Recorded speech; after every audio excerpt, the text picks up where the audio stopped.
Hello dear student, how are you all? I hope you all doing well. So student, आज हम आपके एक new chapter start करने जा रहे हैं। This is chapter number is 2 and your chapter name is Bharat में British शासन का उदय और विस्तार। आज हमारा एक न्यू चैप्टर है जिसे हम अच्छे से डिस्कस करेंगे। चलिए बच्चों, शुरू करते हैं पार्ट को। वास्को डी गामा ने सन 1498 में भारत के लिए समुद्री मार्ग की खोज की थी। ये सब तो आप जानते ही होंगे, अगर नहीं जानते हैं तो अच्छे से समझ लीजिए, ठीक है।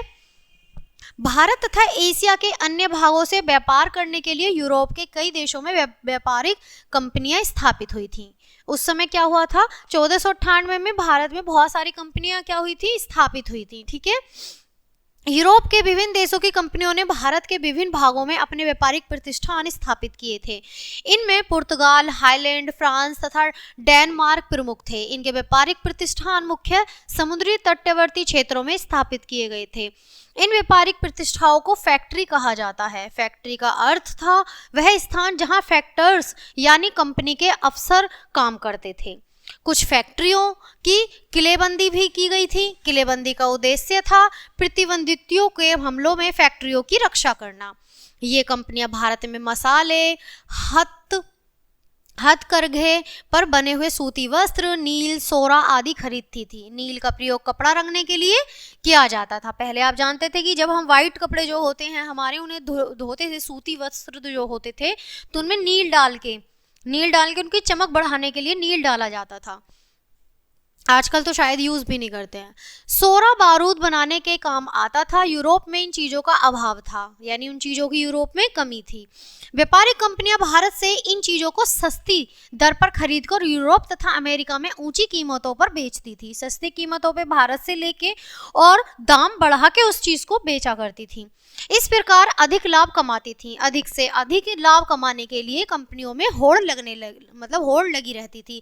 यानी जब कंपनियां थी बहुत सारी, तो वो क्या करती थी कि वो भारत आती थी, यूरोप की ब्रिटिश कंपनियां आती थी भारत, और वहां से माल उठाती थी, माल लेके और अपनी कंट्री में उन्हें बढ़ते दामों पर, मतलब ज्यादा दामों पर उसे बेचती थी। 18वीं शताब्दी के आरंभ तक अंग्रेजों और फ्रांसीसियों ने पुर्तगालियों, स्पेन वासियों तथा डचों को उन महत्वपूर्ण स्थानों से हटा दिया जो उन्होंने एशिया और यूरोप के बीच व्यापार के लिए पहले स्थापित किए थे। अंग्रेज और फ्रांस की कंपनियों का यूरोप व भारत के बीच व्यापार पर प्रभुत्व स्थापित हो गया। एक दूसरे के विरोधी होने के कारण उनके बीच झगड़े होते रहते थे। इन कंपनियों ने भारत के राजनीतिक मामलों में भी हस्तक्षेप करना आरंभ कर दिया। फ्रांसीसियों का प्रधान कार्यालय भारत के दक्षिण पूर्वी समुद्री तट पर पांडिचेरी में था। उस प्रदेश में अंग्रेजों का प्रमुख केंद्र फोर्ट सेंट जॉर्ज मद्रास में था, जो पांडिचेरी से अधिक दूर न था।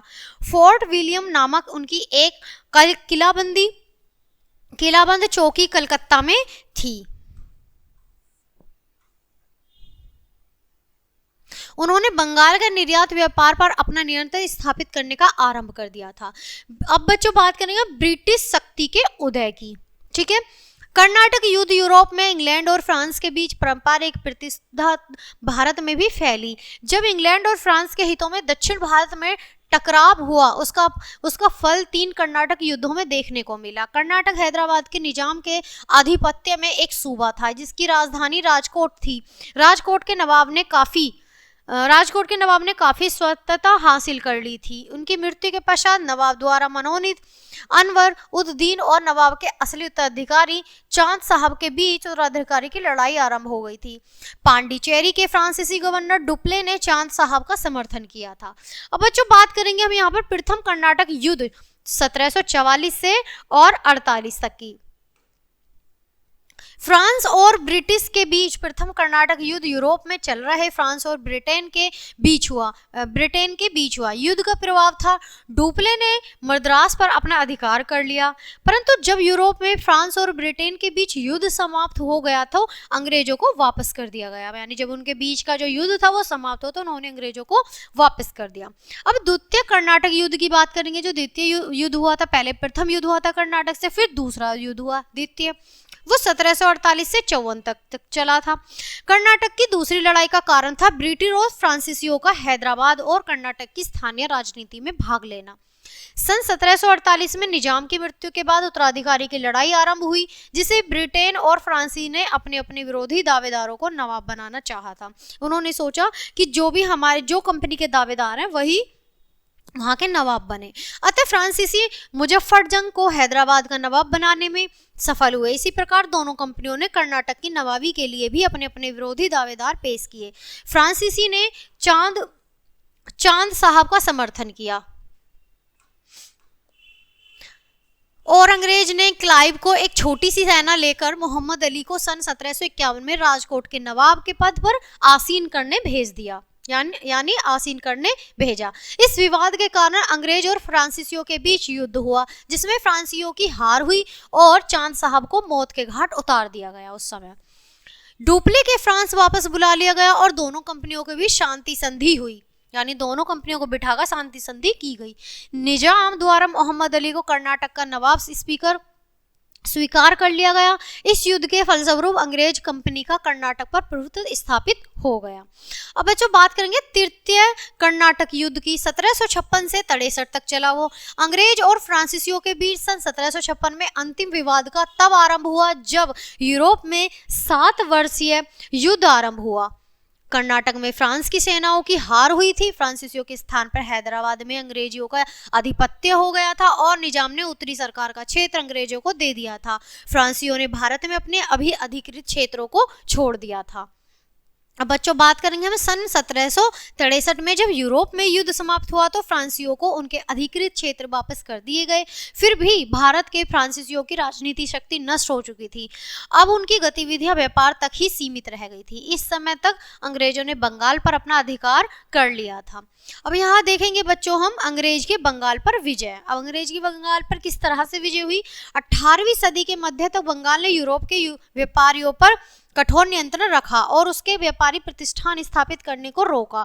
सन 1756 में सिराज उद दौला बंगाल का नवाब बना।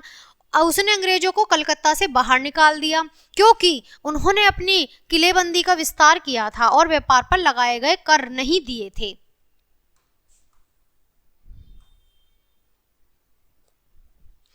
बच्चों ये जो पिक्चर शो हो रही है ये है हमारी रॉबर्ट क्लाइव की। ओके,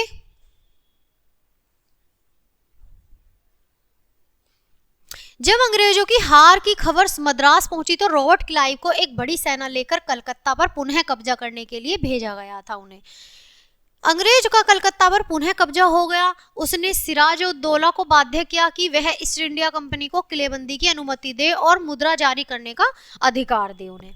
ठीक है। अब बच्चों यहाँ बात करेंगे प्लासी के युद्ध की, जो बहुत फेमस युद्ध है। प्लासी का युद्ध 1757 को हुआ। ठीक है। सिराज उद दौला ने उन फ्रांसीसियों को जो चंद्रनगर से भाग आए थे शरण देकर अंग्रेजों को नाराज कर दिया। अतः क्लाइव ने सिराज उद दौला को उखाड़ फेंकने का निश्चय किया।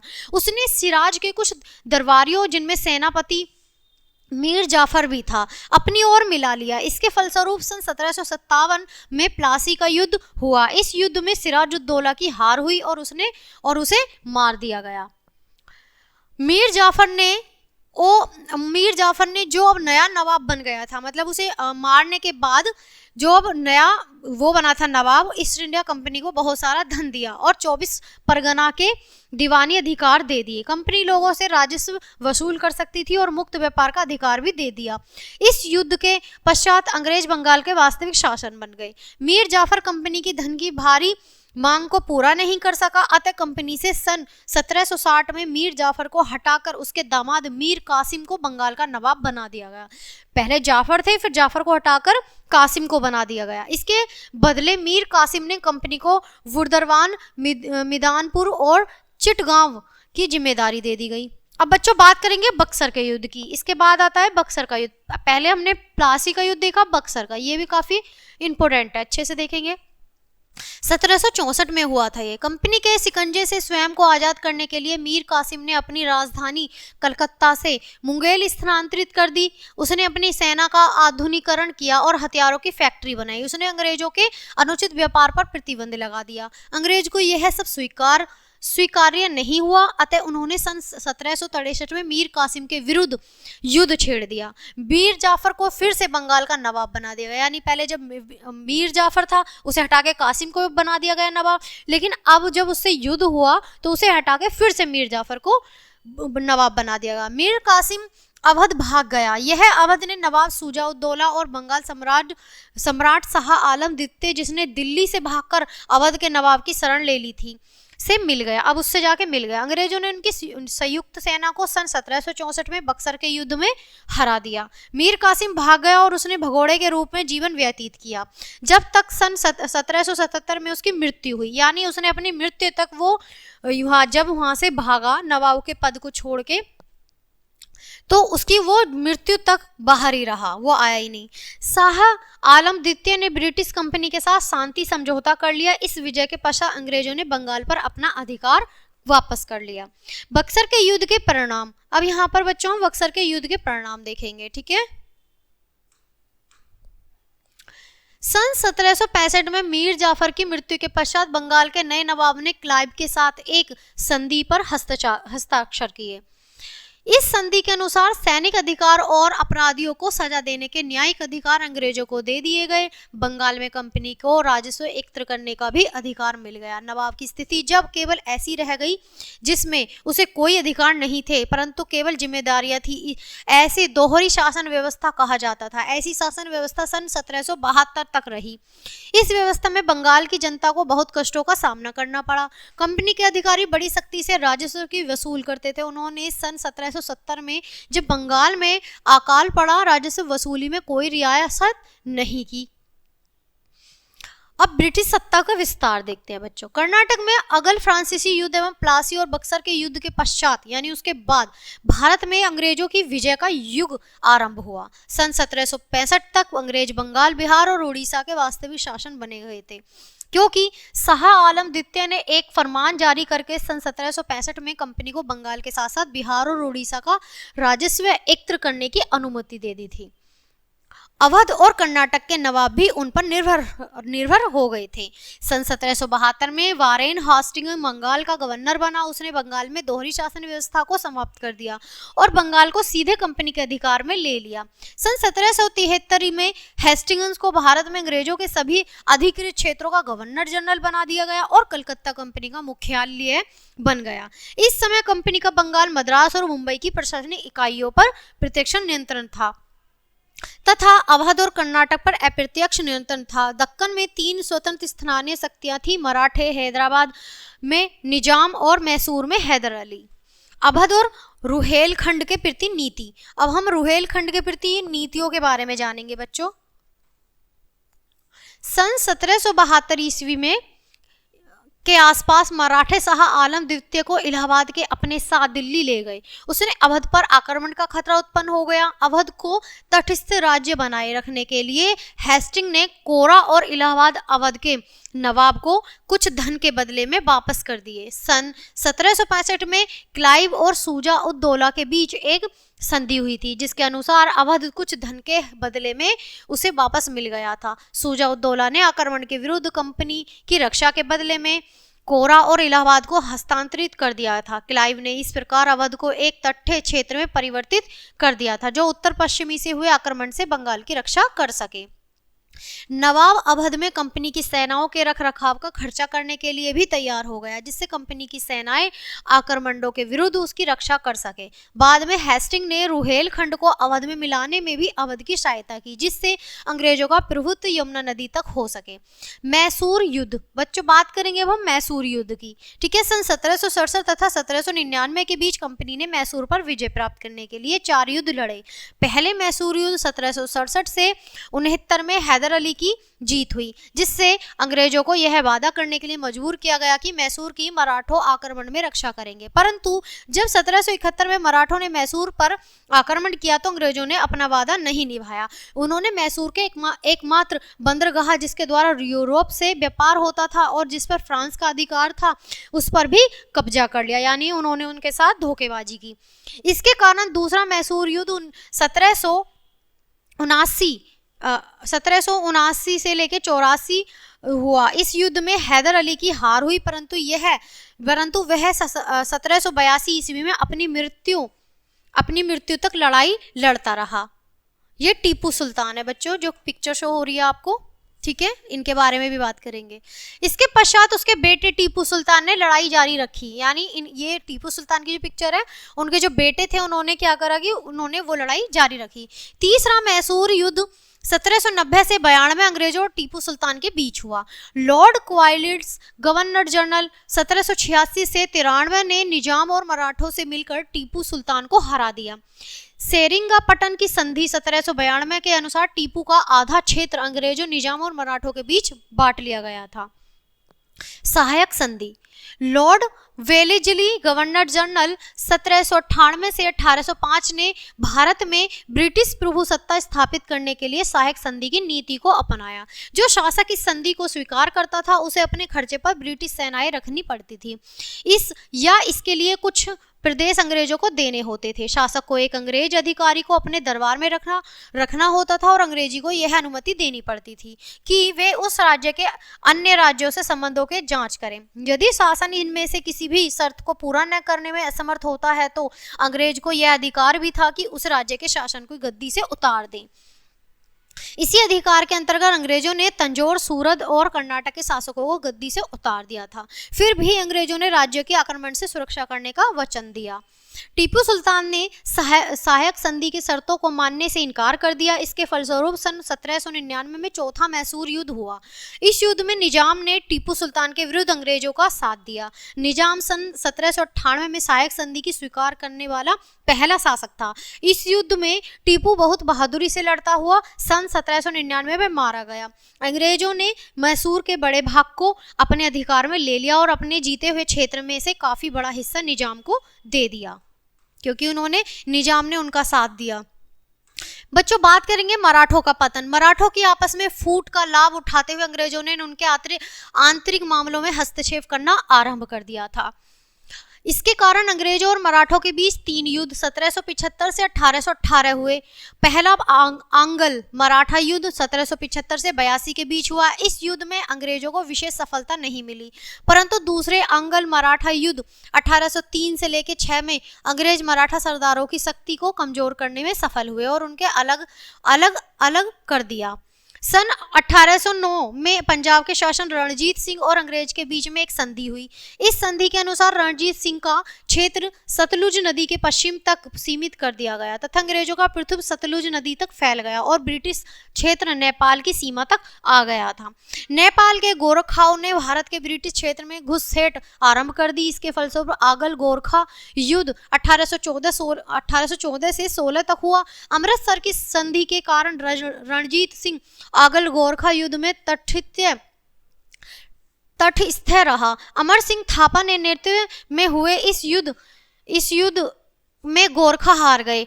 संगोली में सन 1816 में हुई संधि के अनुसार गोरखाओं ने गढ़वाल और कमायूं के प्रदेश, जिनमें अल्मोड़ा, नैनीताल, मसूरी और शिमला सम्मिलित थे, उन्हें अंग्रेजों को दे दिया। वे सिक्किम से भी हट गए और उन्होंने नेपाल की राजधानी काठमांडू में एक ब्रिटिश अधिकारी के रहने की शर्त स्वीकार कर ली। इसके पश्चात गोरखाओं को बड़ी संख्या में कंपनी की सेना में भर्ती किया जाने लगा। अब बच्चों, यहाँ देखेंगे हम तीसरा औगल मराठा युद्ध 1817 से लेकर 18 तक, यानी 1817 से 1818 तक। तीसरा औगल मराठा युद्ध इस समय आरंभ हुआ जब पेशवा बाजीराव द्वितीय ने अंग्रेजों के विरुद्ध मराठा सरकारों को एकजुट किया। जब बाजीराव द्वितीय ने पूना के निकट करकी के अंग्रेजों रेजिडेंसी पर आक्रमण किया तो उसे हार का मुंह देखना पड़ा। इस गद्दी से उतार दिया गया और पेंशन दे दी गई। पेशवा का पद समाप्त हो गया। तभी सभी मराठा सरदारों को सहायक संधि पर हस्ताक्षर करने पड़े। इस प्रकार मध्य भारत में मराठा प्रदेशों पर अंग्रेजों का अधिकार हो गया।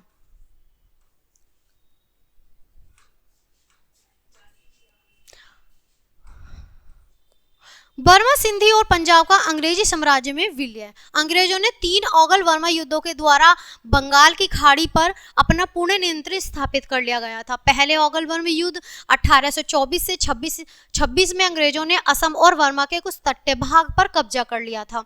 दूसरे अगल वर्मा युद्ध 1852 के पश्चात लॉर्ड डलहौजी ने बर्मा के निचले भाग पर कब्जा कर लिया और तीसरे अगल वर्मा युद्ध 1885 से 86 के पश्चात ऊपरी वर्मा पर भी अंग्रेजों का अधिकार हो गया।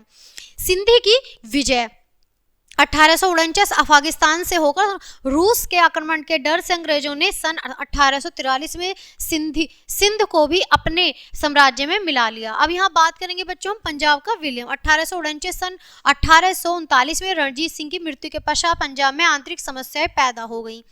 जब सिखों की फौज ने सतलज नदी पार की तो पहला अगल सिख युद्ध 1845 से 46 तक भड़क उठा। अंग्रेजों ने सिखों की सेना को हरा दिया और लाहौर पर कब्जा कर लिया।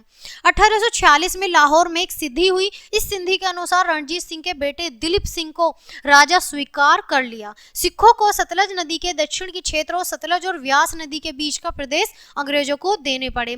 दिलीप सिंह को कंपनी की सुरक्षा में रखा गया। दूसरा अगल सिखम युद्ध 1848 से 49 तक आरंभ हुआ, जब लॉर्ड डलहौजी ने सिखों के विरुद्ध लड़ाई की घोषणा की। इस युद्ध में सिखों की हार हुई और सन 1849 में पंजाब की अंग्रेजी साम्राज्य में मिला लिया गया। पंजाब को लॉर्ड डलहौजी के गवर्नर जनरल काल 1845 से 56 में अंग्रेजी साम्राज्य में मिलाया गया था। इसके काल में अंग्रेजों ने भारत में सर्वोच्च शक्ति प्राप्त कर ली थी। जब अंग्रेजों की सर्वोच्च शक्ति भारत में स्थापित हो गई थी, या तो उन्होंने अनेक क्षेत्रों को प्रत्यक्ष रूप से अपने साम्राज्यों में मिला लिया गया था, अप्रत्यक्ष रूप से सहायक संधि द्वारा अनेक प्रदेश उनके अधिकार में आ गए थे। सन 1856 में अवध को अंग्रेजी साम्राज्य में मिला लिया गया था, जब अवध के अंतिम नवाब को जबरदस्ती उसकी गद्दी से उतार दिया गया और उसे कलकत्ता में रखा गया था। अंग्रेजी ने कुछ प्रदेशों को अपने साम्राज्य में मिलाने के लिए अंग्रेजी तरीके भी अपनाए। डलहौजी को विलय नीति के कारण अनेक प्रदेशों को अंग्रेजी साम्राज्य में मिला लिया गया। इस नीति के अनुसार यदि किसी शासन की मृत्यु बिना किसी स्वाभाविक उत्तराधिकारी के होती है तो उसके राज्य को अंग्रेजी साम्राज्य में मिला लिया जाएगा, अर्थात इसके दत्तक पुत्र को राजा स्वीकार नहीं किया जाएगा। डलहौजी के शासन काल में जब भारतीय राज्यों के शासन को बिना किसी पुरुष अधिकारी के मृत्यु होती थी तो इस नीति का कठोरता से पालन किया जाता था और उसके राज्य को अंग्रेजी साम्राज्य में मिला लिया जाता था, जिसमें झांसी, नागपुर और सातारा की राज्य सम्मिलित थे। पेशवा बाजीराव द्वितीय के दत्तक पुत्र नाना साहब की पेंशन बंद कर दी गई। इसी प्रकार कर्नाटक के नवाब की मृत्यु के पश्चात उसके रिश्तेदारों को पेंशन नहीं दी गई जो अंग्रेज नवाब को दे रहे थे।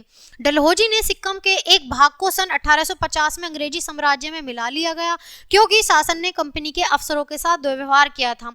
डलहौजी ने अवध को सन 1856 में अपने साम्राज्य में मिला लिया गया, क्योंकि वहां की शासन व्यवस्था ठीक नहीं थी। सन 1856 तक अंग्रेजों की भारत विजय पूरी हो चुकी थी और भारत में ब्रिटिश साम्राज्य दृढ़तापूर्वक स्थापित हो चुका था।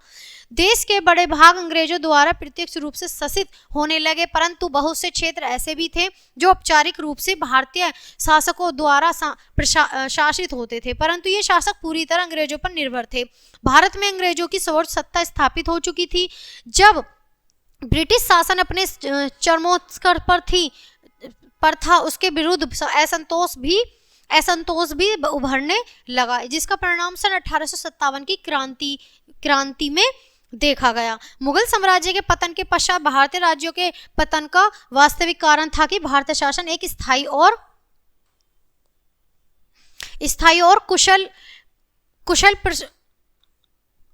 कुशल प्रशासनिक व्यवस्था स्थापित नहीं कर सके, जिससे प्रजा उनकी वफादार बनी रहती थी। भारतीय शासन आपस में एक दूसरे से झगड़ते रहते थे, उनमें एकता का अभाव था। अंग्रेजों ने इस फूट का लाभ उठाया तथा फूट डालो और शासन करो की नीति को अपनाया। इस नीति के कारण ही अंग्रेज भारत में अपना राजनीतिक प्रभुत्व स्थापित करने में सफल हुए। स्मरणीय तथ्य पढ़ लेते हैं बच्चों एक नज़र। हम अपने चैप्टर की ओर डालेंगे जो हमने अब तक क्या क्या पढ़ा। यूरोप के अनेक देशों की कंपनियों ने भारत में अपने व्यापारिक प्रतिष्ठान स्थापित किए। इनके केंद्रों पर फैक्ट्री कहा जाता था। इनमें से कुछ केंद्र की किलेबंदी की गई। क्लियर है बच्चों। अंग्रेज और फ्रांस की कंपनियां भारत में एक दूसरे की विरोधी थी। इस विरोध के कारण 3 कर्नाटक युद्ध हुए और फ्रांस की राजनीति सत्ता पर भारत में समाप्त हुई। क्लियर है। सन 1764 ईस्वी में अंग्रेजों ने मीर कासिम और उसके साथ मिले हुए अवध के नवाब शुजा-उद-दौला और मुगल सम्राट शाह आलम द्वितीय के बक्सर के युद्ध में हराया उसे। 3 अगस्त मराठा युद्ध 1775 से 1818 में पेशवा की हार हुई और उसका पद समाप्त किया गया। क्लियर है बच्चों। यहाँ भी अंग्रेजों ने सिंध को सन 1843 में और बरम को सन 1846 में अपने साम्राज्य में मिला लिया गया। क्लियर है। लॉर्ड डलहौजी ने सिखों को हराकर सन 1849 में पंजाब को अपने साम्राज्य में मिला लिया गया। लॉर्ड डलहौजी ने विलय नीति के अंतर्गत कई राज्यों को एक न एक बहाने से अपने साम्राज्य में मिला लिया गया। सन 1856 तक भारत में अंग्रेजों की विजय पूरी हो चुकी थी और भारत में ब्रिटिश साम्राज्य दृढ़तापूर्वक स्थापित हो चुका था। क्लियर है यहाँ तक। भारतीय राज्यों के पतन के मुख्य कारण उनकी आपसी फूट और अंग्रेजों की फूट डालो और राज करो की नीति थी। आई होप बच्चों ये चैप्टर काफ़ी लेंथी था और आपको ठीक से समझ में आया होगा, मैं आशा करती हूँ। तो इसी के साथ ये चैप्टर यहीं ख़त्म करते हैं। मिलते हैं आपसे नेक्स्ट चैप्टर में नेक्स्ट वीडियो के साथ। तब तक के लिए bye and thanks for watching.